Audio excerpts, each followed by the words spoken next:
ஓம் சைராம், ஜெய் சைராம். என் அன்பின் பிரியமே, உன் பிரார்த்தனைகள் நீரூற்றி வளர்ப்பது போல உன் வளர்ச்சிக்கு துணையாக இருக்கும். புரிகிறதா?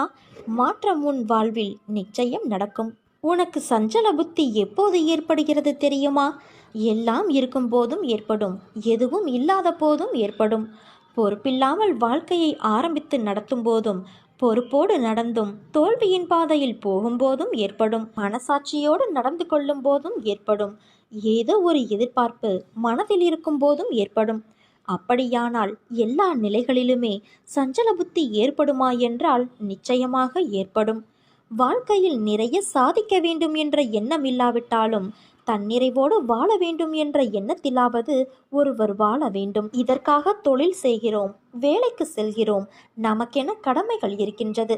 அது தனது திருமணமாக இருக்கலாம், வீடு கட்டுவதாக இருக்கலாம், பிள்ளையின் படிப்பாக இருக்கலாம், தொழிலை பெருக்கும் ஒரு முயற்சியாக இருக்கலாம், அல்லது வாழ்வில் முன்னேற ஏதோ ஒரு வழியாகவும் இருக்கலாம்.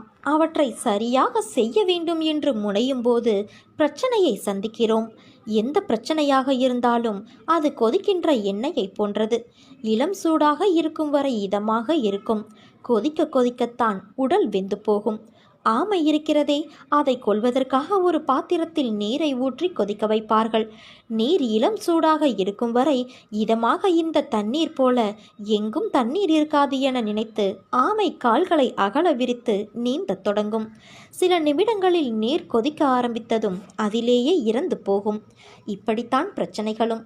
துவக்கத்தில் பிரச்சனை தெரியாமலேயே காலை விடுவோம். பிறகு சமாளித்து விடலாம் என அடி எடுத்து வைப்போம். இறுதியில் அதிலேயே மாட்டிக்கொள்வோம். அதுவரை நிம்மதியாக போகும் நமது நிலைமை மோசமாகி உதவிக்கு வேண்டியவர்களை கூப்பிடுவோம். ஒரு கட்டத்தில் அவர்களும் ஒளிந்து கொள்வார்கள். பிறகு கடவுளை கூப்பிடுவோம். நமது கர்மா தீரும் வரை அவரிடம் உதவி பெற முடியாது. ஏனென்றால் கடவுள் தருவதை கர்மா தடுத்துவிடும். அதன் பிறகு தற்கொலையா, ஊரை விட்டு ஓடுவதா என சிந்திக்க வைக்கும். இதுதான் பிரச்சனையின் இயல்பு. எப்படியும் திருப்பி தந்து விடலாம் என்ற எண்ணத்தில்தான் அனைவருமே கடன் படுகிறோம். நேரம் சரியில்லாத காலத்தில்தான் கடன் தொல்லை என்ற ஒன்று நமக்குள் ஊடுருவி விடுகிறது என்பதை உணர்ந்து கொள்ள வேண்டும். இதனால் மேற்கொண்டு புதிய முயற்சி எதிலும் ஈடுபடாமலும் கடன் பெற முயற்சிக்காமல் இருப்பதை வைத்து காலத்தை ஓட்டும் முயற்சியிலும் இருந்தால் நாம் நிச்சயம் தப்பித்து கொள்ளலாம். ஆனால் அது நம்மால் முடியாத ஒன்றாகி நமது நேரம் நம்மை வேறு திசையில் தள்ளிவிடும். அதனால் வட்டிக்கு மேல் வட்டிக்கு வாங்கி வட்டியை கட்ட தனிக்கடன் வாங்குகிற கதையாக மாறும்போது மனம் சஞ்சலப்பட ஆரம்பிக்கும். கடன் மட்டும் அல்ல, நமது குழந்தைகள் நலமாக இருப்பார்களோ மாட்டார்களோ என நினைக்கும் போதே மனம் சஞ்சலப்படுகிறது. அவர்கள் நம்மை மதிக்காத போதும் கூட மனம் சஞ்சலப்படுகிறது. நமது செயல்கள் நமக்கு எதிராக திரும்பிவிடும் போதும், நல்லதை செய்து தீமையாக முடியும் போதும், நாம் ஏமாற்றப்பட்டு விட்டோம் என்பதை உணர்ந்த பிறகும் மனம் சஞ்சலப்படுகிறது. இப்படி நம்மை மீறிய செயல்கள் நம் வாழ்வில் குறுக்கிடும் போதும் மனம் இயல்பாக சஞ்சலப்படுகிறது. இந்நிலையில் இருப்பு கொள்ளாமல் தவித்து புலம்பிக் கொண்டு இருக்கிறோம். இத்தகைய நிலையை மனதிற்குள் வைத்துக்கொண்டு அலைபவனைத்தான் சஞ்சல புத்தியுள்ளவன் என்கின்றோம். ஆனால் என் குழந்தையான உங்கள் மனதில் உன் தாயான நான் ஒருபோதும் சஞ்சல புத்தியை ஏற்பட விடமாட்டேன். நீ நினைத்த காரியம் ஒன்று கைகூடி வரப்போகிறது. சிறு தடை கூட இல்லாமல் முன்னின்று நான் அதை நடத்தி வைக்கப் போகிறேன் குழந்தையே. உன் வேதனையை நீ மட்டுமே அறிவாய். மற்றவர்களிடம் நீ பகிரச் சென்றால் அவர்கள் அவர்களுடைய வேதனை உன்னுடைய வேதனையை விட பெரிது என்று சொல்வார்களே தவிர உன் வேதனையை அவர்கள் புரிந்து கொள்ளப் போவதில்லை. மனிதர்களிடம் நீ ஆறுதல் தேடுவது உனக்கு வேதனை தரும். உனக்குள்ளே இருக்கும் என்னை உணர்ந்து கொள். உணர்ந்து சரணடைந்து என்னை காண முயற்சி செய். உனக்கான ஆறுதல் நிச்சயம் கிடைக்கும். உன்னுடைய பாரங்களை என் பாதத்தில் சமர்ப்பித்துவிடு. எதற்காகவும் கலங்காமல் தைரியமாக இரு. வெகு நாட்களாக நிறைவேறாமல் இருக்கும் காரியம் கைகூடி வரப்போகிறது. நீ துயரத்திலிருந்து விடுபட போகிறாய். வீணாக வருத்தப்படுவதை தவிர்த்து விடு. உன் வாழ்க்கைக்கு நானே பாதுகாப்பு. ஒரு நல்ல வாழ்க்கையை நான் உனக்கு அளிப்பேன் என் குழந்தையே. வருத்தப்படாமல் பொறுமையாக இரு. கர்மவினையை இப்போது நீ அனுபவித்து வருகிறாய். பல இழப்புகள், உறவுகளிடத்தில் அவமரியாதை, பல எதிர்ப்புகள். அனுபவித்த கஷ்டங்களை சொல்ல வார்த்தைகள் இல்லை. உன் வாழ்க்கையை நிர்ணயிக்கப் போவது நான். உன் வாழ்க்கை தரத்தை மாற்றியமைப்பது என் பொறுப்பு. உன் வம்சாவளி நன்றாக செழிக்கப் போகிறது. அந்த தருணத்தில் உனக்கு அள்ளி அள்ளி தரப்போகிறேன் குழந்தையே. எதுவும் நிரந்தரமில்லை. எதையும் வெளிக்காட்டாமல் இருக்கும் உனது நற்குணம் எனக்கு பிடித்திருக்கிறது. உன்னை பாதுகாத்து கரை சேர்ப்பது என் பொறுப்பு. தன்னம்பிக்கையை மட்டும் இழந்து விடாதே. நான் இருக்கிறேன். உனக்கான இலக்கை நோக்கி போய்கொண்டே இரு என் குழந்தையே. உனக்கு துணையாக நான் இருப்பேன். உன் கஷ்ட காலங்கள் முடிவுக்கு வந்துவிட்டது. நீ இழந்த அனைத்தும் உன்னிடம் வந்தடையும் நேரம் வந்துவிட்டது. இந்த கடந்து போன கடினமான நாட்களிலும் என்னை மறவாமல் எனக்கு அன்போடு அமுது படைத்த உன்னை நினைத்து என் கண்களில் கண்ணீர் அருவியாக பெருகுகிறது. நான் வணங்கும் தெய்வம் நீ இருக்க எனக்கென்ன துன்பம் வந்துவிடும் என இருந்த உன்னுடைய வாழ்க்கை மற்றவர்களுக்கு உதாரணமாக போகிறது. நீ விதைத்த நல்ல செயல்கள் என்ற விதைகள் விருட்சமாக வளர்ந்து விட்டது. அது கனி கொடுக்கும் காலம் மிக அருகில் என் குழந்தையே. அதை என்னோடு சேர்ந்து ருசிக்க நீ தயாராக இரு.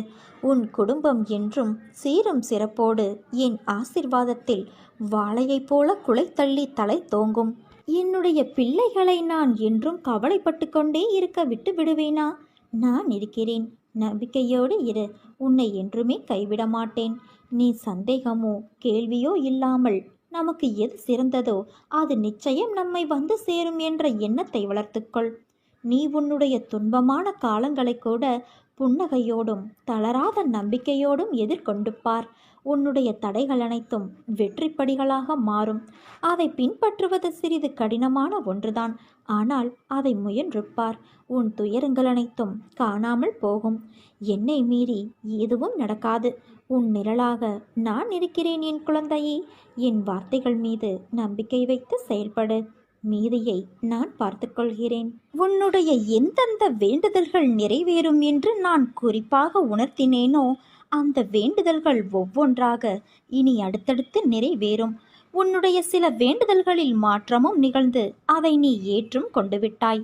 நீ புரிந்து கொண்டாய் நான் உனக்கு செய்வதெல்லாம் நல்லது என்று. நிச்சயமாக உனக்கு நான் நல்லதையே செய்வேன். என் பிள்ளையே, நீ மகிழ்ச்சியோடு இரு. உனது நீண்ட நாளைய போராட்டத்திற்கு நிறைவு காலம் வந்து விட்டது. உன் தியாகத்திற்கான பலனை இனி தாராளமாக நீ அனுபவிக்க இருக்கிறாய். கண்ணீரோடு காத்திருந்த நீ இனி மனநிறைவை பெறப் போகிறாய். உன் பொறுமையும் நம்பிக்கையும் என் திருமுன்னர் மதிக்கப்பட போகிறது. நான் பலனோடு வருகிறேன். அதுவரை பத்திரமாக உன் மனதை பாதுகாத்து பக்குவப்படுத்திக்கொள். இதுவரை இருந்த பொறுமையும் நம்பிக்கையும் உன்னோடு எப்போதும் பத்திரமாக இருக்கட்டும். இதோ அவர் சொன்னார் இவர் சொன்னார் என்று நம்பிக்கையில் யாரையும் தேடி ஓடாதே. ஒருவரிடம் ஓடி அதன் மூலம் பிரச்சனை தீர்ந்தது என்று நினைக்காதே. அந்த நேரத்தில் அந்த விளைவுக்கான முடிவு வந்தது என்பதை தெரிந்து கொள் என் குழந்தையே. நீ அங்கு ஓடி இருக்காவிட்டாலும் அந்த பிரச்சனை தீர்ந்துதான் இருக்கும். காரணம், உன் கூடவே நான் தானே இருக்கிறேன். உன் கஷ்டம் முடிவுக்கு வருகிறது குழந்தையே. உன் வாழ்வில் நீ விரும்பிய நிம்மதி உனக்கு கிடைக்கப் போகிறது. கவலைப்படாதே. நான் உன்னோடு என்றும் என்றென்றும் இருப்பேன்.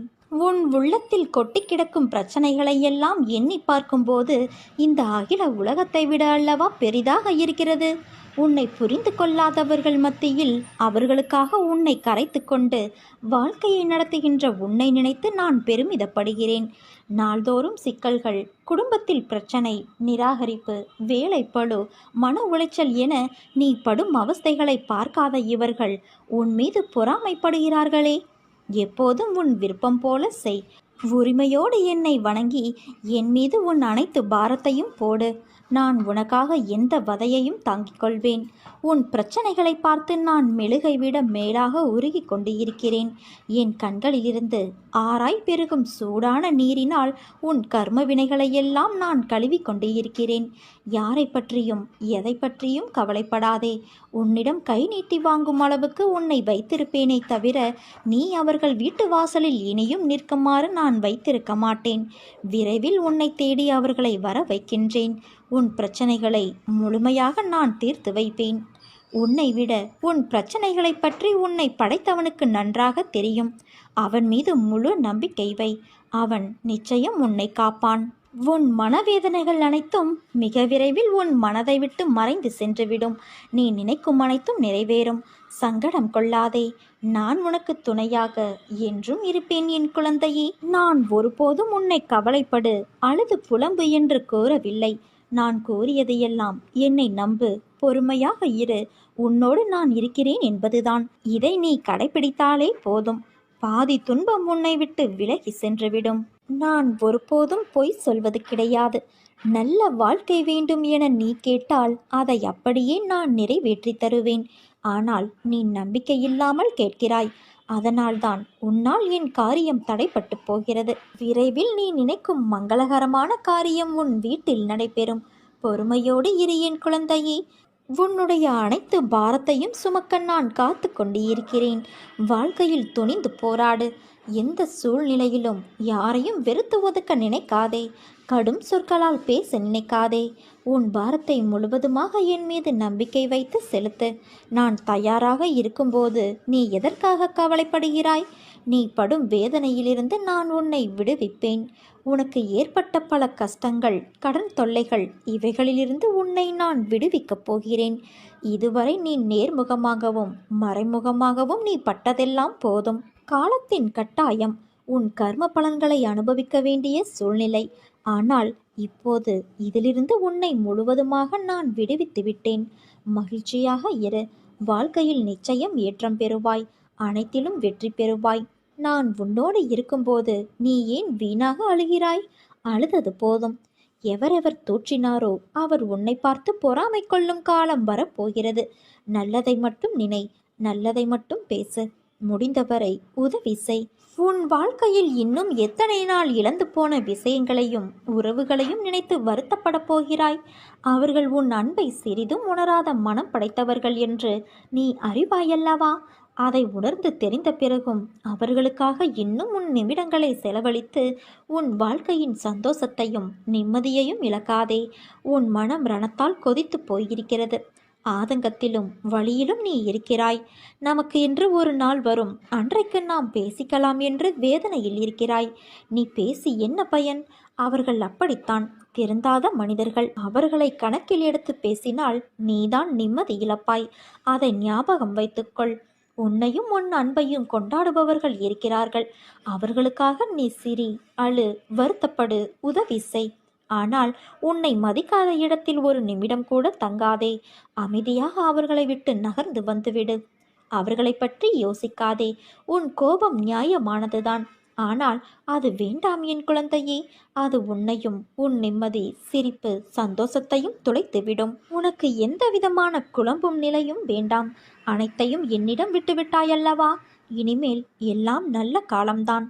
உன்னை நிச்சயம் நான் உயர்த்தி பிறர் நிமிர்ந்து பார்க்கும் வண்ணம் உன் வாழ்க்கையை வெற்றியில் வாழ வைப்பேன்.